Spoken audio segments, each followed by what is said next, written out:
we interrupted all the good fellowship and the conversations that were going on, and so we'll have a little bit of a formal time here. We'll hear from some speakers representing each of the individuals or the teams, and then we hope to restart that both here in the auditorium and out in the hallway, and you guys are very free to, after we're done here with this formal part, to just kind of continue that conversation, or if you have obligations, you're welcome to leave. Good afternoon. My name is Jared Hart. I'm the Athletic Director at Metamora Township High School. On behalf of our Board of Education, our coaching staff, and our school, we would like to welcome you to our 2021 Hall of Fame Open House. This is our opportunity to hear from the inductees, followed by a time of refreshments. As we begin our program this afternoon, I need to cover a few details before we get to our speakers. You may have seen this as you walk by, but if you need, the restrooms are located by exiting the auditorium, turning right, and continuing past the hallway and look on your right. The men will be before the drinking fountain, and the ladies will be after. For the inductees of our teams, if you were not able to attend last night, we do have plaques available here today. And if you know of somebody that would like one but wasn't able to attend at all, we are happy to mail those to them. So please see me afterwards, or come up here. We've got it kind of laid out if you need it to pick up a plaque, and we'll get that to you as well. There's been tremendous help to put a weekend on here, and all the things that we did. As you guys entered the building today, you saw some things. We saw our homecoming dance tonight, but our school has had a fantastic week with homecoming. You're seeing some people with less hair, both students and teachers. We raised over $8,000 over the course of the week for St. Jude. We pick a fundraising effort each year. Our homecoming committee does, and we kind of use that as a springboard to do all kinds of goofy things. So Wednesday, I was outside the courtyard here on the roof for today, working on my laptop with a cellular hotspot and just trying to, so we do different things to kind of encourage kids to do that. We think it's great. But then also the atmosphere we had last night was fantastic, and I'm glad that you were a part of that. I'm glad that you also maybe escaped most of the rain that fell later in the evening. So, but we're so glad for this week and for you guys to be with us.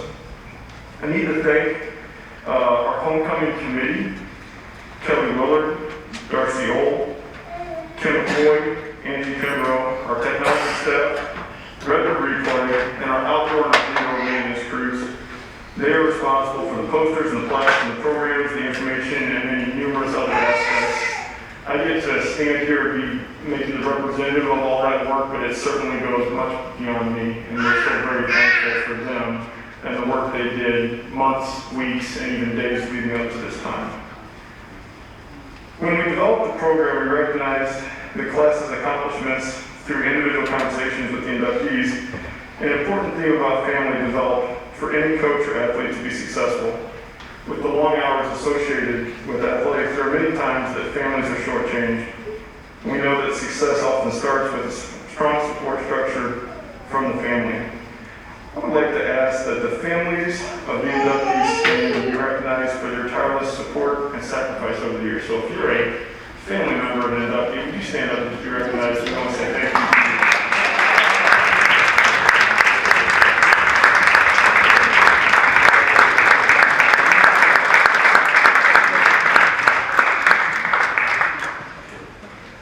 Athletics is obviously it's a team effort, and on the home front, having a great family is a great way to get things going.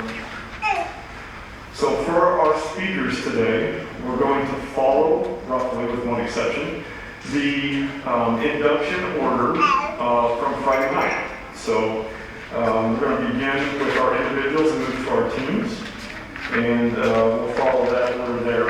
And so we want to welcome at this time Angie Zimmerman Poole. So Angie Poole, come forward. And she will be talking to us. And let's give her a round of applause.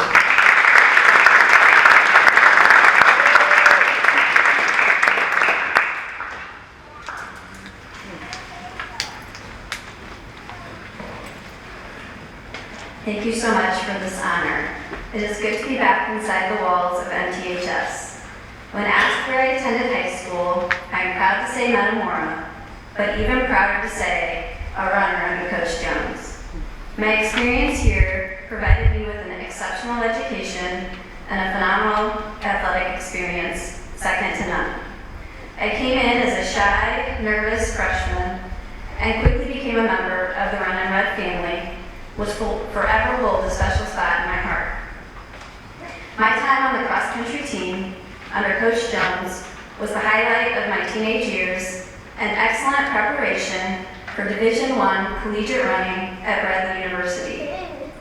The daily runs to Black Partridge Park for practice, assuming the name Zim for 4 years, countless perimeters, reps in the weight room, conference, regional, and sectional team titles, thousands of times through the W, team meals, all conference recognitions, lots of bean laps and grass laps, team pranks, and advancement to IHSA state meets at Detweiler Park.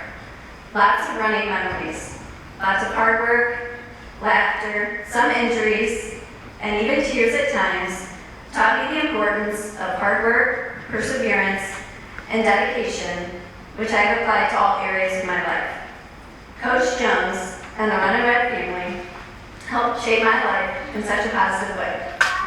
Although unaware at the time, and simply a bundle of nerves as a novice high schooler, as my parents and my biggest fans, who are also here today, can attest to, I now realize that my experience and success as a runner at Metamora is a dream to many.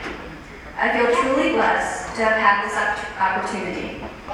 As a parent of 3 children myself, Warren 13 and 11-year-old twins Matthew and Hunter, I hope that they too can soon have the experience afforded to me by Metamora and Coach Jones.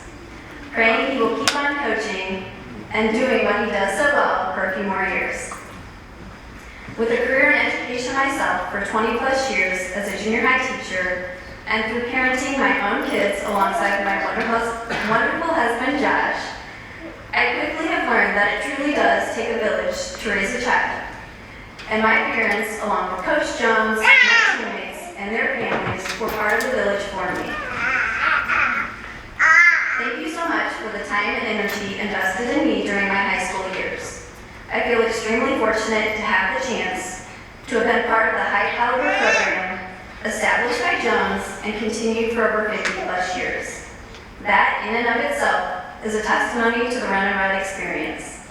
Once a lady Run and Red, always a lady Run and Red. For this and the honor of being inducted into the Metamora Hall of Fame, I'm extremely grateful.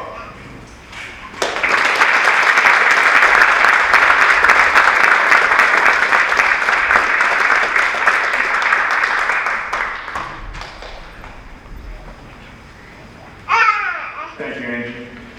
At this time, we're going to ask Coach Margaret. She's going to come forward and she'll be talking about her induction as a coach, but also she was part of the 1990 team that was also inducted. So Renee, come on down.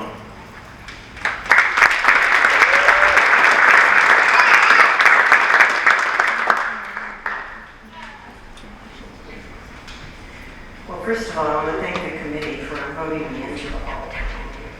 Feel very honored.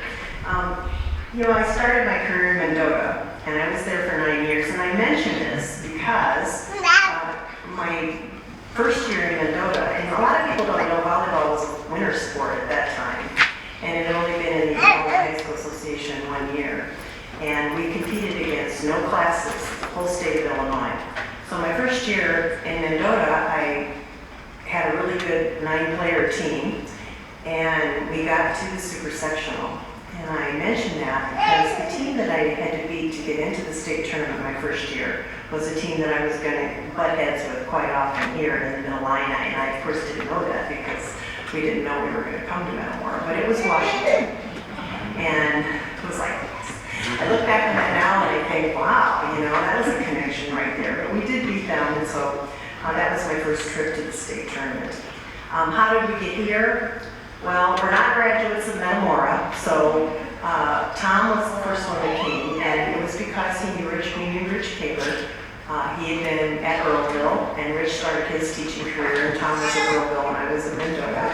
And Rich came back to Metamora to teach and coach here. And in 1984, Rich called Tom and said, hey, we've got an opening here at Metamora for football and teaching, and would you be interested? Well, I was like, okay, well, it was a big step for Tom, and for me, I really loved my life in Mendota. I had good teams, and I was pretty successful. But we came down here, and I have to tell you how I got hired, because it's kind of an unusual thing. We came down one night, it was the board meeting that night, and we met Randy Tuckey, and we talked to Randy, and we met Mr. Stromberger and Mr. Howder, and they said, the board meeting's tonight. If we decide to hire you, Tom, we'll call Rich Paler, and we're going to stay here anyway, and see Marcy, because they're still our good friends. And so we go back to Marcy, we're just sure enough, the phone rings, and they hire Tom. So now we go back to Mendota, sell our house, we're doing all this stuff because we're moving to Metamora. No job for me, and I was like, okay, I'm going to be at Dirks too, I'm going to be a stay-at-home mom, yeah, I like that, So we had other friends here too. We had Jeff and Karen Sunderland, who lived out in Germantown. They were our college friends, and at the end of July, Karen called me and said, hey, congratulations. And I'm like, for what? And she said, well, I wanted you to teach PE and coach at Metamora last night at the board meeting. And I was like, what? So, Mr. Howder, and he's like, yeah, we knew you wanted a job. And I was like, okay. So my stay-at-home mom kind of flew out the window, but that's when I started here at Metamora. We both started here in 1984. And I have to tell you two stories about why I knew we were in the right place. I went up to Fondel's Hardware. We just moved here, and I met Bauer, okay? And I walked in, and I was looking for something, and she goes, oh, you're the new teacher at the high school. And I said, yeah. And she goes, well, you go watch the store. I'm going to run next door to the pharmacy. I got to get something. And I was like, sure. Okay. I was like, small town. Well, I'm from a small town, so I understood that. And then about 2 weeks later, we decided to buy this car that my dad had found us in Southern Illinois, and so we needed a loan. And Tom said we should go through the bank here, and I said, okay. So he called, I think it was Howard Walker, and he said, we're going to buy this car. Can we come in and talk to you about a loan?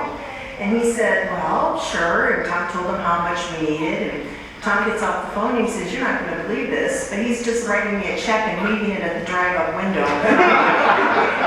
Sign the papers anytime we want. So we live in Metamora now, so it was a good fit. At first, I was the Fresh South coach for 1 year, and then I took over the varsity, and we were always looking for somebody to come into the program. And Randy called me in the summer of 1987, and he said, we just hired a girl to coach volleyball, basketball, and softball. So here's her number, you might want to give her a call. And I was like, okay. So I kept trying to call this. Every time I called, the phone was busy. I'm thinking, oh boy, she's a talker. I'm gonna love this, So finally, it was the end of July, and she called me. And I said, oh, I've been trying to call you last summer. And she goes, well, I said, your line's always busy. And I'm thinking, oh, this is gonna be a great combination. And she said, well, I'm not on the phone that much. And I said, well, you're on the phone every time I try to call you. And she goes, well, what's the number? And I gave her the number. And she goes, well, I live in Toluca, and it's a different area code. And I was like, okay. So that was my first contact with Carla Bartman. And we sat side by side for 13 years. She always had my back. I always felt like, I think I had her back. At times when she'd get a little rambunctious, she was always very calm and collected, and we never got upset on the bench, but sometimes, I'd have to pull her, actually grab her and pull her, because we couldn't stand up then, rules have changed in volleyball a lot. You had to sit down, and I said, get your phone and put down here, and I'd be pulling her down, because she'd be hopping up. But she always had my back, and those were, I think, some of the most fun years we ever had together, because everything we did with each other, for each other, and I can't thank her enough, because she's a big reason for all the successes. One of the things I pushed really hard for was a freshman team. We did not have a separate freshman team, so that was my big goal. And we would always have these middle Illini meetings in the fall, and we'd have to elect somebody to go in front of the room that had the principals and the ADs, and you'd have to go in and say, "Do you have a freshman team?" You know, and they'd be like, "No." Okay. So I always got elected. It went on for like 2 or 3 years. And finally, Randy, I really thank him because he's always been a good promoter of girls' athletics. And finally, you know, I'd go in, "You think you guys we could have a freshman?" Finally, they said yes. And then the next question to me was, "Well, when are you going to play?" And I said, "Well, how about we do all 3 on the same night?" I'm thinking that sounded really good. Well, it was good until you put 30 big girls and your managers and your equipment on a bus that's 90 degrees and you're going to Canton, you know, and it was like, I don't think I thought that through very well. But we got our freshman team, and then we needed freshman coaches. And I think it's always neat when you have your players come back and coach for you. And I had 2 players that were on my teams that came back and were my freshman coach, and one's here tonight. Margaret, Humphrey, Breitbart. She coached the freshmen for 5 years. She did a great job. And, you know, Andrea Grosvenor Hartnett, she also came back and coached. Robbie Tomlinson came from Eureka to coach the freshmen. And then later, when I was transformed back into the program in Collin, and they were all excellent. And I thank them for all their hard work because they made sophomores in the varsity a lot easier because we had good freshman coaches, good solid beginners. I don't think I can thank all my players individually. I figured out there's probably over 350 that I've coached in the years that I was coaching volleyball, and I'm not going to thank them all, of course. I have some here tonight, I'm going to thank them. But I learned from all of them, and as a parent, I think once you have your own children, you realize it's a different ballgame. You know, you're a little more sympathetic to their needs, and you try to be a good person, and they made me a good person, and I would thank all of them because I was always proud to be their coach. In 1999, I retired from coaching varsity, any volleyball, and everybody said, "Why did you do that? Why did you retire? You were going to have such a good team." And I was like, well, I got to a point where I just couldn't do it anymore right then. I needed to get out. And one of my big decisions came from my daughter. And Molly said to me, I said, "Molly, she's going to be a freshman." And I was like, "Yeah, she's a good setter." Yeah. I said, "Molly, we'll send you to camp this summer. You're so fun." And, you know, she has this funny look on her face. And I said, "You don't want to go to volleyball camp?" And she's like, "Mom, I want to be a cheerleader, football, so I can stand behind Dad and cheer at football games." And I was like, "Oh, great. Boom, stab me in the heart, you know, all right, okay, I can cope with that." So I got out for 4 years while she was in high school, and the first 2 were great. You know, I took her to Washington to gymnastics every night, and I watched our son get his private pilot license, and I got to watch him fly. And then Randy again always comes up with these great ideas. "Renee, hey, how would you like to do the dance team?" I'm like, "Sure." "What? Dance team? No. And Molly was on the dance team, and she said, "Yeah, Mom, it'll be fun." And it was fun. What did I know about dance? Oh. But, you know, they kind of did themselves. So those are 4 years that I really cherish because I got to spend some time with my kids. And it was a fun time. And Carla took the varsity, and I knew she'd be great, even though she'd always say, "You know, volleyball, I don't really know, I don't really like volleyball."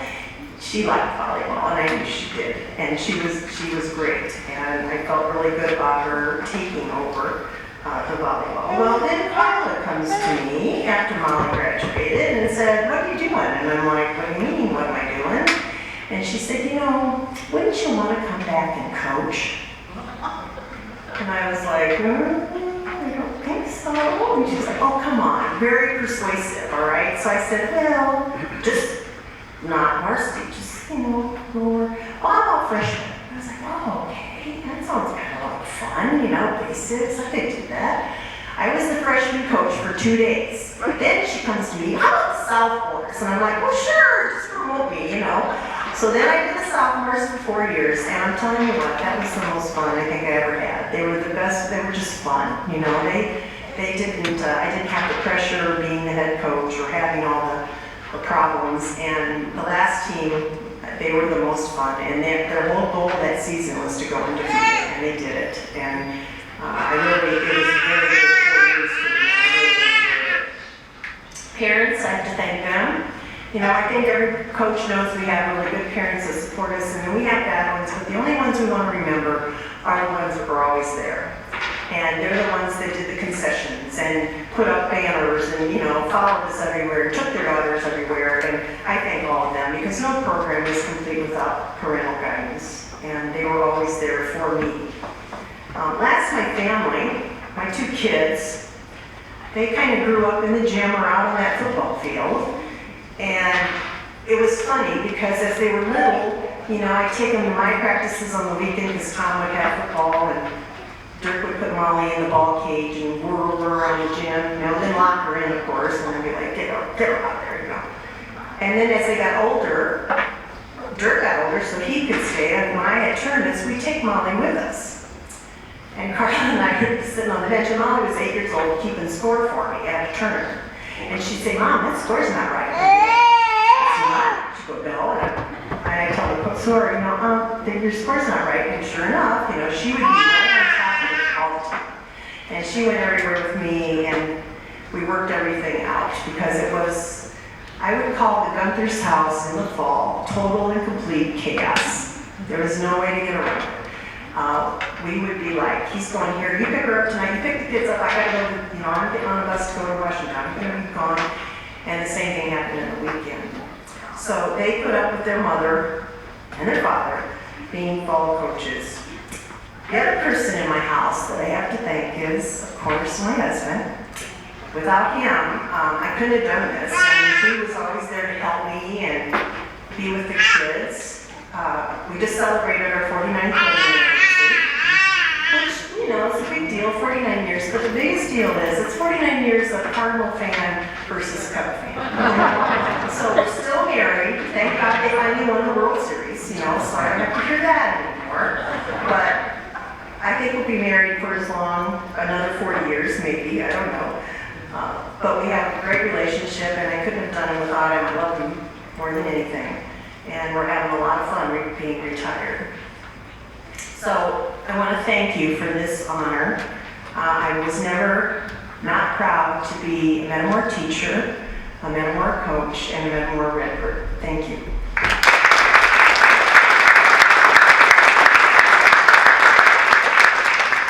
Now I'm going to introduce my 1990 team. And they're going to come up here with me because I'm up here by myself. So come on up here, girls. All 2 of them are here right now. I had one last night. But we have my manager, Mary Grant. Come on up here, girls. I'm not going to stay up here anymore.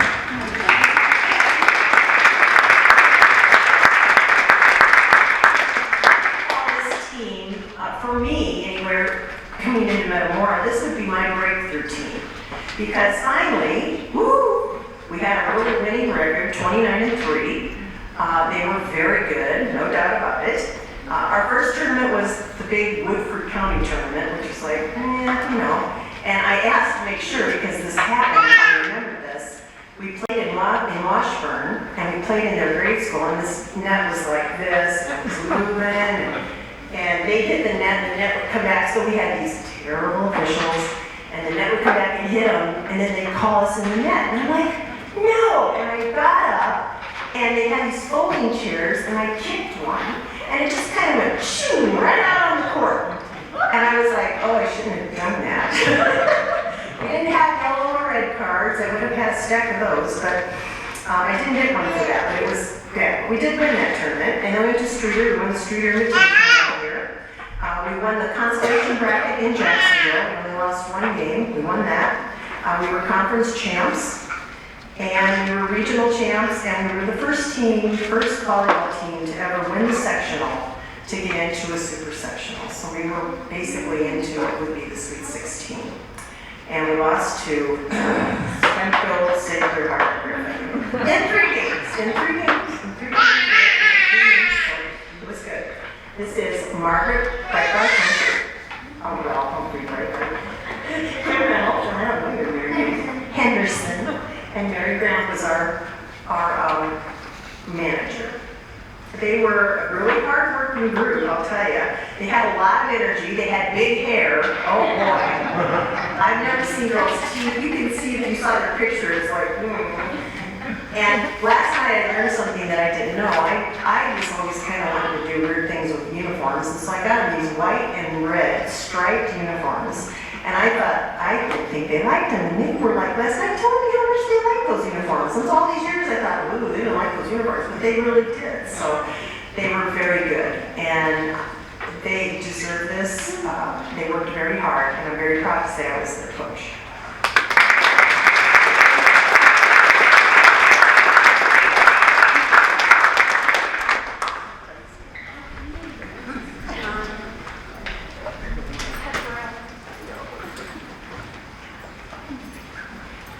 Coach Gunther and the 1990 volleyball team, thank you so much for that and sharing those things.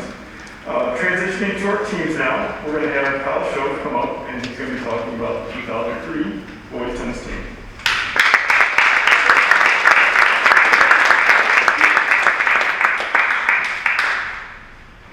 Well, good afternoon, everyone. Those are our hard speeches to follow. I didn't have anything prepared, so I'm sitting over there like taking some notes. No, thanks for being here.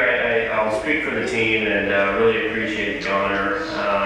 It was fun last night to reconnect with all these guys who we haven't seen in, I don't know, a decade plus. And it was special to come back on campus and just be at the football game, and it really triggered a lot of memories. So this is great, so really appreciate the honor.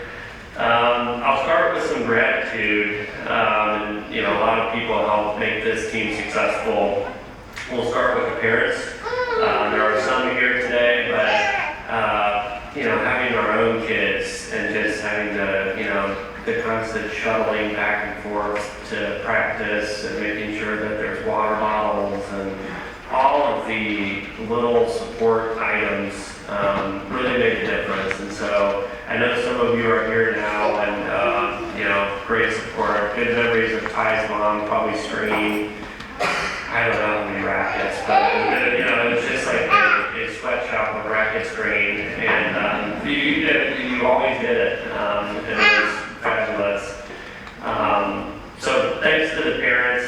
Thanks to Coach Willard.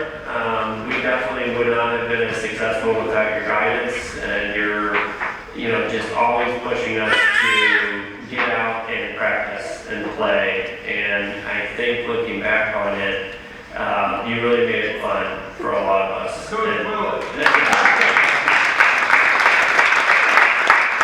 think that makes a huge difference. It's less of an obligation and more of a want and something that we all wanted to do. So thank you for that. Thanks also to the team members. I know there's only a couple of us here, but it was a special team with a lot of camaraderie, and I think everybody was really in it to compete. We really wanted to win, which I'll share more about here later. And so thanks to everybody else on the team. Transitioning into some memories. We were laughing about this last night. Many of us tennis started at freshman year, or maybe like 8th grade. So it was a very new sport. It wasn't something that a lot of us had been playing for our whole lives. And we got the tar kicked out of us a lot early on in our careers. And over time, that really motivated us to just get a lot better, continue practicing, continue working. And, in our 2003 team, we wound up beating several of those folks who earlier in our careers, beat us. And so I think that was really special, and just an indication of the team and the effort that we all put in. A couple specific matches here, which probably won't mean much to anybody else in the room, but hopefully it makes some of us smile. I'll never forget beating Morton for the first time, and it was at Morton, and it rained off and on and off and on. And for us, our matches started at like 4, maybe 3:30, something like that, and it didn't get done until like 10 p.m. And so it was just this long, arduous battle. And it was so awesome. I was on such a high coming home, and I was also starving. And I vividly remember like eating an entire Ronald's pizza. But looking back on it, only a high school metabolism would be able to support that. But that was such a special time. I'll never forget some of those moments on the court there. I also think the conference and sectional titles were some of the first. I don't know if they were the first, but I think those were really special times for us, and it's funny to look back on the pictures, and we were laughing about that last night too. But those were really good times, and yeah, just things that I'll always cherish, and hopefully the others will as well. And so just a couple parting thoughts. I'll keep it brief here today. A good indication of the team, the camaraderie, and how special this was. We had people come in from a lot of different places, so I'll rattle off a few here. We had team members come in from Indianapolis, Chicago, St. Louis, and Helsinki. So, Metamora, we really appreciated our time here. So, but no, with that, and speaking for the team, we really appreciate the honor. We had a great time. Those are some of the best memories of my life is, playing tennis with you guys, and I think you would say the same thing. So, thank you very much, and appreciate the honor.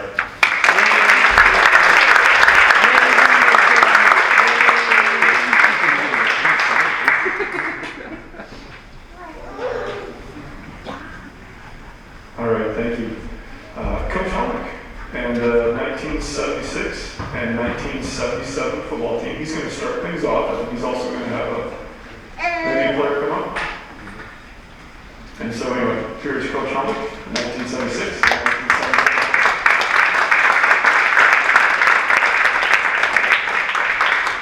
Thank you. I got a couple players going to say a few words about those two teams, but in general, I like to say that, talk a little bit about Metamora football. If you look at 75, 36, and 77, there's one common thread through all those teams, and that was a great defense. And I was lucky. When I came here, I had the coaches, they were already here. I didn't have to go find them, and I had the best defensive coach in the conference. So John Bozak. John did a great job with the defense.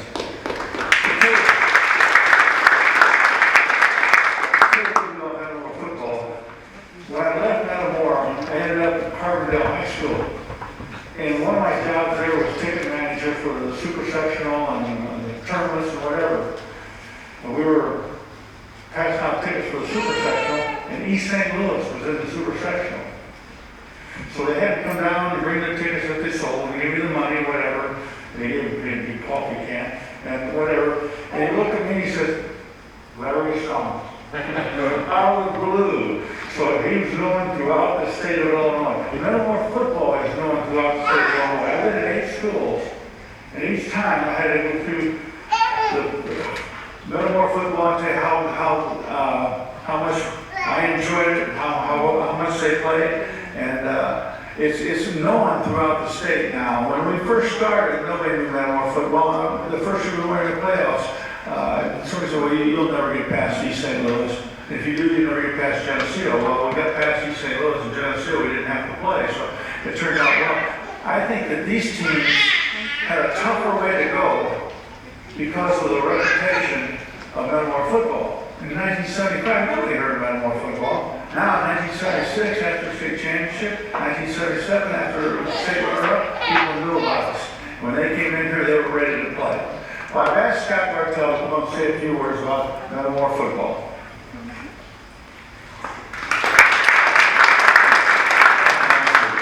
About 1976 and I was a junior, and you want to stand next to me, Steve and Vic, because you guys were the seniors, but I just want to say one thing. Just a couple thoughts, kind of randomly. Steve Holman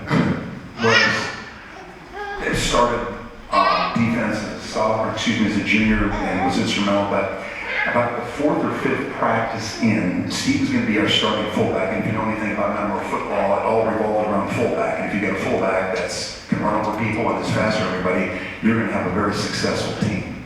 And I think about the fourth or fifth day of practice, Steve went down with a devastating ankle injury, or broken ankle or torn ligaments. And it was literally, when I went to that practice that night, because it was in 3 days, that was back in the days when we would practice 3 times a day, it was like going to a funeral. We lost our best player, or one of our best players.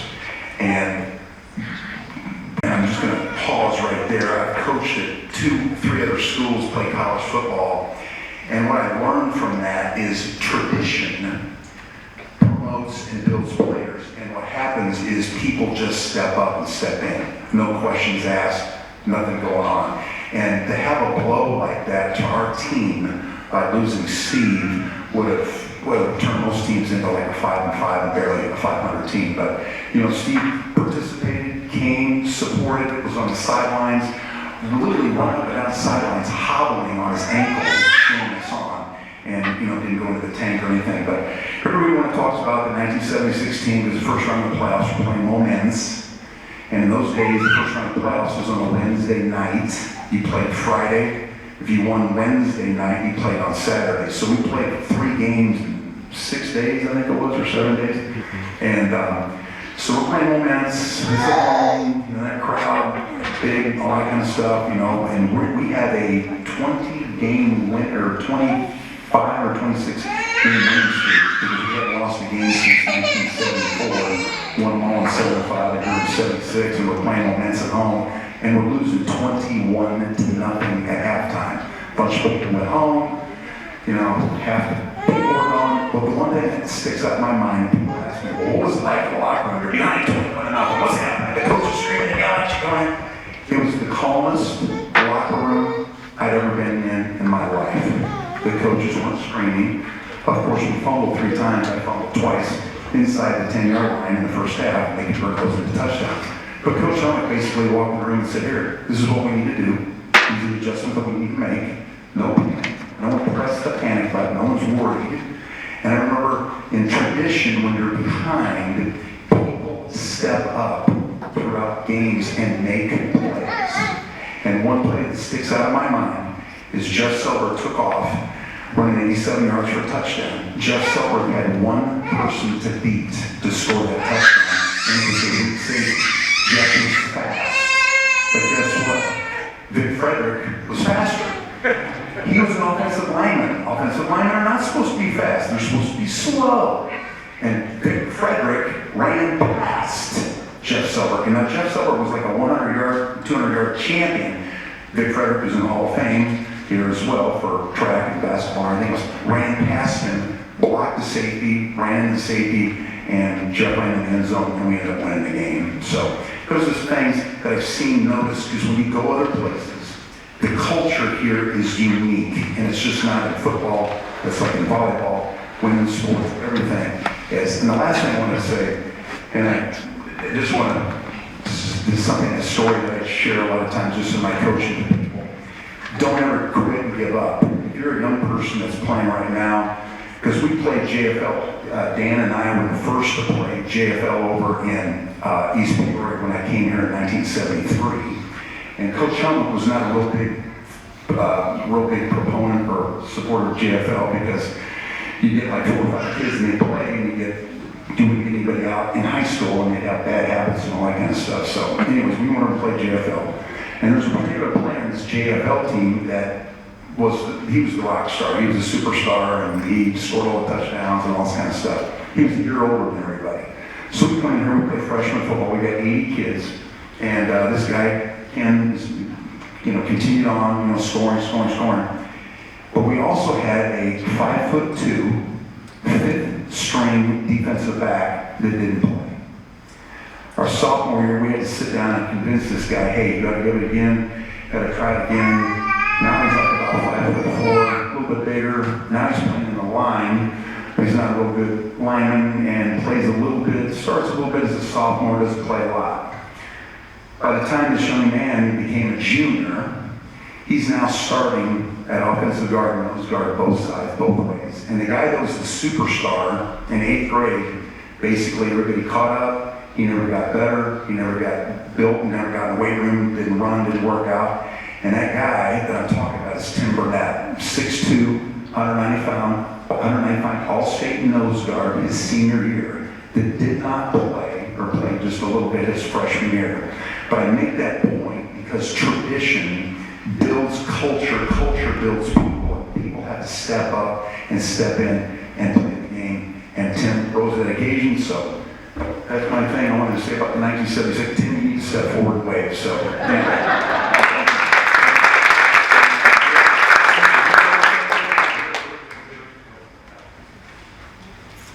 All right, I was asked to talk a little bit about the 1977 team. As we looked back on our teams last night and so forth, obviously there's all sorts of stories that come out of that. Hard to believe it's been 44 years ago since we were out of the football field. 77, again, we came off of a state runner-up in 76. We really didn't face any major injuries. We had sporadic things. People are out a game or two, and as Scott said, people stepped up, and somehow I think Brian Hines kind of came out that senior year as well, and he was a junior at the time, and no one kind of expected him, but as Scott said, people stepped up and took the reins of the chances they were given. We also went through all the things of, as Scott mentioned as well, Hell Week and so forth, and I think we were joking last night. Back in our day, water was a reward. It was not provided either. And games that we played or drills that we played, like bull in the ring, I don't think they're allowed anymore either. But I was joking with the guys. I was freshman. I don't know, I might have been 6'1", but I was probably all of about 160, and I'm not practicing with the varsity because I think we had 7th hour study hall, which meant we could go to practice early. And guys like Larry Summer and so forth, when you got in bull in the ring with those guys, you figured out real quick, you better hit them as hard as they're hitting you, because it's not going to go well if you don't. So that toughened us up pretty fast. A couple things that I remember about our team too is that we had that Metamora tradition. We never expected, I think when we walked out on the field, we expected to win. We didn't automatically win, but we expected to win. And I think that has boded well for all of us in our life as far as how to have a sense of confidence in your teammates around you and people stepping up and so forth. And that is kind of shared with us throughout our careers, our work careers and so forth, and in our families as well. And I've never been a professional coach, but I've coached my kids, and some of that camaraderie and that approach that we had, as I've tried to transfer that to my daughters as well as they played those games. A couple things about our senior year. Again, we were 12-1, state runner-up, but as we kind of progressed through the thing, there was one particular game in Charleston. We kind of jokingly referred to it as the Mud Bowl. We were an offensive-minded but running team. They, as Scott said, they split their tackles on defense, and we saw some weaknesses, and we just ran the whole game. I think Scott, what you say, we ran 12 quarterback sneaks in a row, and I think for touchdowns. But late in the game, we were all mud. We were in our white away uniforms. You couldn't see anything about any of us, numbers and so forth. And late in the game, in the fourth quarter, I went to the sideline because my tearaway jersey got ripped off. And I put on my white jersey, which we never wear as far as the tight ends and so forth. And I had this pristine white jersey on late in the game. Everyone else is and I heard when we lined up for the next play, I heard the guy go, they're going to throw a pass, they're going to throw a pass. And I'm just chuckling to myself, I just ran out of other tearaways. And quarterback sneak, here we go again. But we had a tremendous year that year. We would love to have that last game of the year back. If you guys don't remember, it was, I think, 8 degrees and the wind chill factor was 25 below. The turf at ISU was ice, and we're kind of a running team and a fast team when we're playing Geneseo or Nemesis again. So we'd love to have that game back. We take the mud bowl for sure. But guys, you want to say anything about 77? I think Scott and Doug pretty much summed it up. A lot of schools, a lot of teams play a game not to lose. And we never thought we'd ever lose a game. We came in well coached, confident.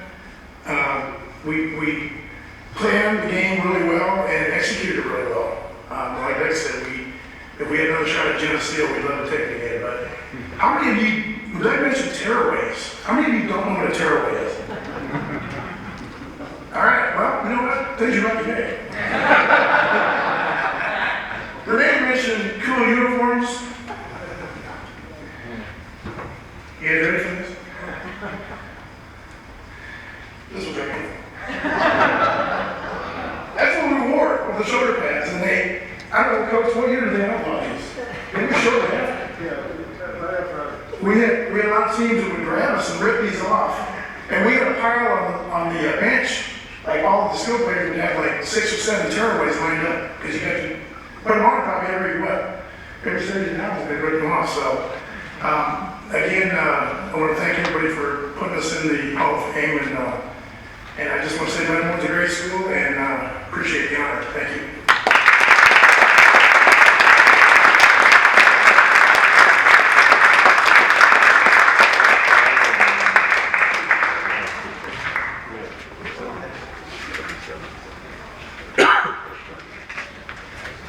Thank you. We would like to welcome Regina Shook and Shelley Fondle. They were the co-captains of the 1982 softball team.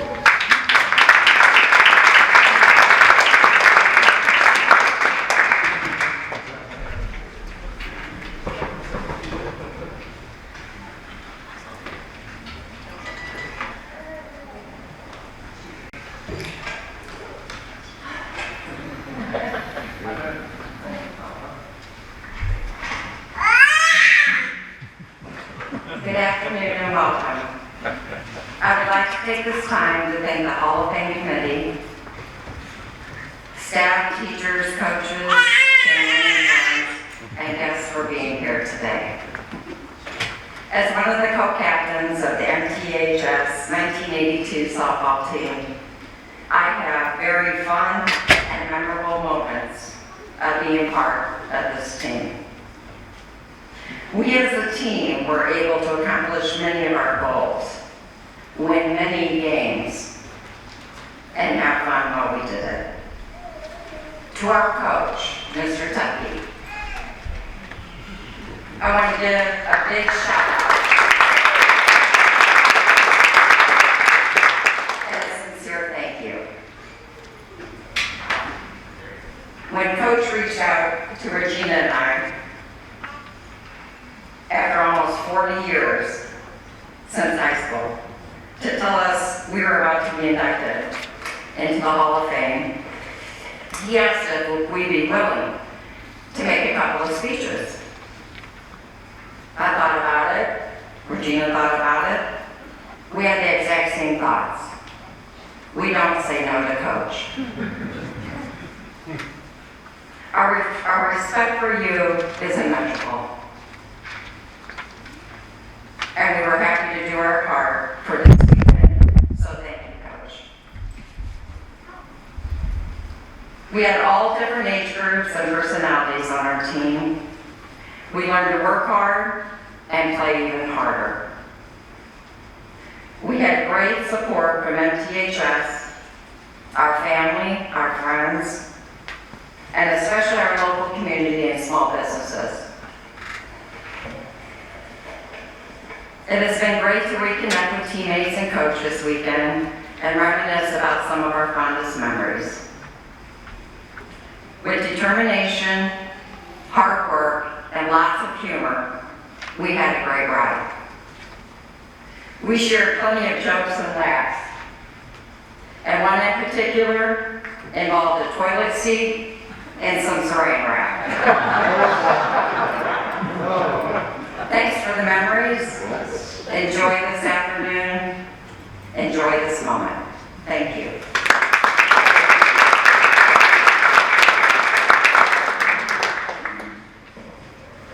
Well, good afternoon. My name is Regina Shook, and I also was one of the co-captains of this wonderful experience as far as the 1982 softball team. It's a great honor to represent my softball family. I have to say, in all my years of playing sports, that this had to be the highlight.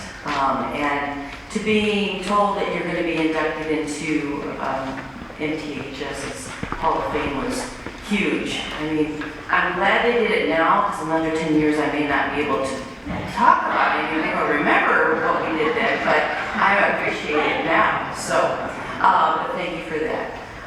As far as, I would like to kind of take you back to the 40 years ago when this team was starting off their, as far as pre-practices. And as far as the team itself was made up of 5 seniors, a few juniors, and mostly underclassmen. We were very fortunate that the grade schools had great programs back then. You go from Riverview to St. Mary's, Metamora Grade School, and then also to Germantown. And they have 4 feeder schools come in and then bring them into one place, and we got to really know each other very well. And so it's great to have this small community, but actually it's kind of a big community. We're bringing that many grade schools in. At this time in our lives, it was pretty carefree. We didn't have cell phones. We didn't have a pandemic. It was so now it's time to take you back 40 years ago to what was made our season to remember. The 82 team, our goals, as Shelley was saying, is we had, really our goal was to win 20 games.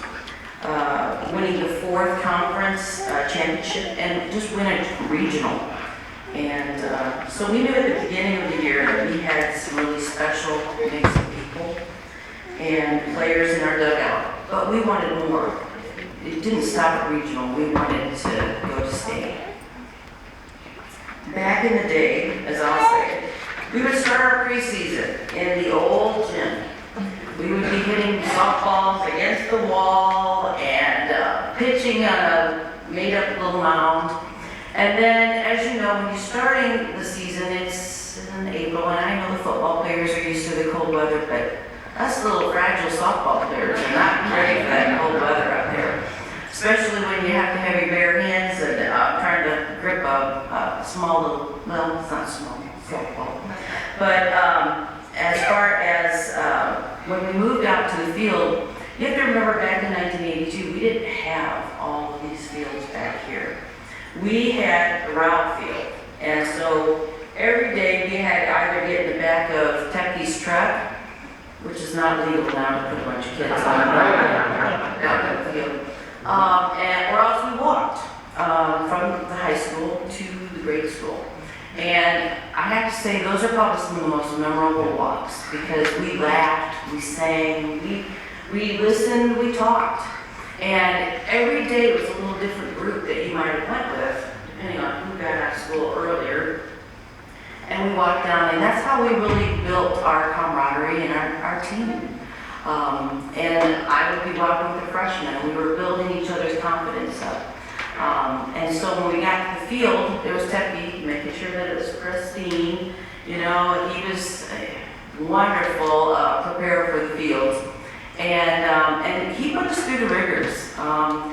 He was somebody that we respected. However, he knew how to be firm, but still gentle. And we were his girls, and he took very good care of us. So as far as one of the things that I remember the most, and now I'm thinking about this over the years, is that we didn't have cell phones. So we had to talk. We had to talk to each other. We had to build those relationships. And I just hope kids today remember that. When you're taking a walk from one place to another, talk to that individual next to you and look up and look in their eyes. It's amazing after 40 years the friendships that you still have because you build those relationships. During our season, we had our rivalries too, and it's always Washington and Limestone. We were considered to be in the Corn Belt Conference at that time, so we played Olympia and schools, smaller schools. Our regular season ended and we met one of our goals. We were the Corn Belt Conference champs. Next, we made it to regionals. And this was a sweet, sweet win, but our team beat the tough Washington team 7-2. It was the most exciting game I think we had in a long, long time. So, and then after that, we considered that we won our 20th game. So we set our goals, we met them. Next was sectionals, and we started our sectionals by beating Normal Community 5-4, and then we took on a real strong streeter team, and there was a blazing fastball pitcher named Zan Mobile. And old Zammy, she was quite a gal. She pretty much was the team, and she was having a little rough day that day. And because even though she had that fast pitch, we had the power, and we had the hitters. And the defense. So we had a glorious victory of 5-0, and with that win, it put us into the Elite 8 of the state tourney. Now, back in the day, we didn't have all the divisions and classes, so we ended up having to play like the Chicago schools. And so at that time, then we ended up being picked with Elk Grove. Their season was 31-1, so they had a great season. The state tourney was in Mineral Springs in Pekin, and with that, then Elk Grove was a very difficult team. We had some challenges ourselves. I have to say we got so fortunate to have the first female umpire behind the plate. However, she didn't like to call low strikes, and that's where I like to pitch, in the low strike area. So that was a little bit of a challenge. However, even though we didn't win that day, we made it to state. And with the community behind us, you would have thought that we had won state. And so there's just so much that we have learned over those 40 years. So right now, I'd like to kind of introduce our softball family. Playing first base, Shelley Fondle, our co-captain and power hitter. We had a backup first baseman named Patty Keister, and she also helped with pitching. Second base was Julie Brosette, Brockville. She had quick feet, excellent fielder, and she had a hitting average of 300. Backup for her was Terry Waterworth Ford. She could play any position, and she had a heck of a great sense of humor. And God rest her soul, she couldn't be here today. We lost her early. So she is married to Dan Ford, who runs the Hanover Club, which we got to spend some time last night and reminiscing. Shortstop was Michelle Keister. We had two sets of sisters. We had the Keisters, and then we had the Brosette girls. So 5 of our players were all related. Michelle Keister was a base stealer and a hard hitter. Backup was Amy Robertson. She was a young hitter and a flexible fielder. Third base was Renetta Rassi, who had been our defensive player for previous 2 years. Fast feet and a great hitter. Our outfielder, Kathy Boo Boo Dollinger Wayman. She was an outstanding outfielder chatterer. I could hear her all the time in the back. She was chatting up the team, and then, I could always count on her for a good chatter. She was a leader in the outfield and a strong hitter, and she led us in walks. She was a little shortish, so she was able to get those walks. Tanya Driscoll Olive, she covered the outfield, and she had speedy feet. Then we also had, as far as other outfielders, Pam Ernst Beaver back there was our hot-hitting cleanup hitter and was selected to the state's all-tournament team as a sophomore. Her batting average during the tournament was 750. She was 15 out of 20 during the tournament. Outstanding fielding skills. She was fun to watch. That girl dove over every ball, even though it wasn't coming to her. At the end of the game, she was never clean. She just loved playing in the dirt. So she always cracked us up. Sherry Bauer, she was a clinch hitter for us, underclassmen. Carmi Rosette was another one of the sisters. She was a lefty and she was a leading hitter on our team. Was one of the leading hitters. Michelle Yeager, Shirk, she was our cheerleader in the outfield too. Great sense of humor, loved the game of softball and also loved her teammates. And sadly, she's one of our God rest her souls, also had passed away at an early age. Beth Mulberry, Al Mulberry's little girl, Coach Al, our acrobatic catcher. Most versatile player on the field with a strong arm and a quick release. Quick on the bases and one of the leading hitters. And now she's a doctor. So proud of Miss Beth. We also had Missy Cook as a utility player. Our pitchers, it was kind of interesting. Our pitchers never got really a chance. My average was .000 in the hitting range. Tuckey always allowed us to have the designated hitters. So we never really got to bat. But I was the slingshot pitcher. So slingshot just means you take it back this way, where Mary Warner Chapman was a windmill style with a lot of velocity to her pitch also, and Beth Brosette, another one of the sisters, was a windmill pitcher.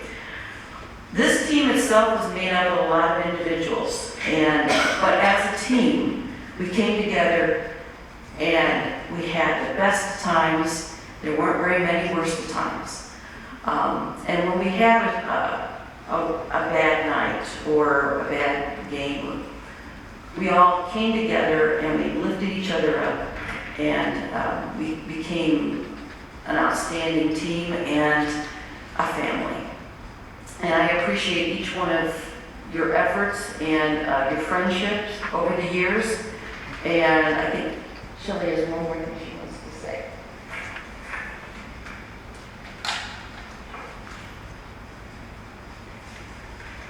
As Regina and I had met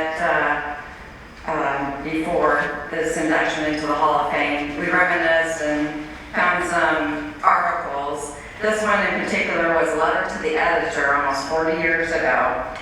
It was written by myself and Regina as co-captains of that team. I'm just going to read it to you real quick. Thanks from the team. Dear editor, we wish to thank everyone who contributed to our winning season this year. All the hard work and dedication let our team achieve all of our goals. The support of each spectator, fan, and relative made the whole season all worthwhile. A special thanks to the crew who helped get the field into playing condition when we faced IBC in the regionals. Another big thank you goes out to all the merchants who let us paint signs on their windows. There's one man who made this all possible this year, and that is Randy Tuckey. Without his various duties, skills, and coaching techniques, our great season would not have been. He should know by now how much respect we have for him. At times, it may not have seemed like it too much, but Coach Tuckey, we would all like to say thank you for a great year. And Coach, we dedicate this season to you. Good luck in the future to you and your team. We loved all the support this year. Keep it up, Metamora, because the girls will be back next year, even stronger. Thanks to everyone for everything they contributed for our winning season. We will never forget. We all have tons of memories to look back on. Thank you, Regina Ship and Shelley Heimel, co-captains of Metamora girls softball. Some things never change.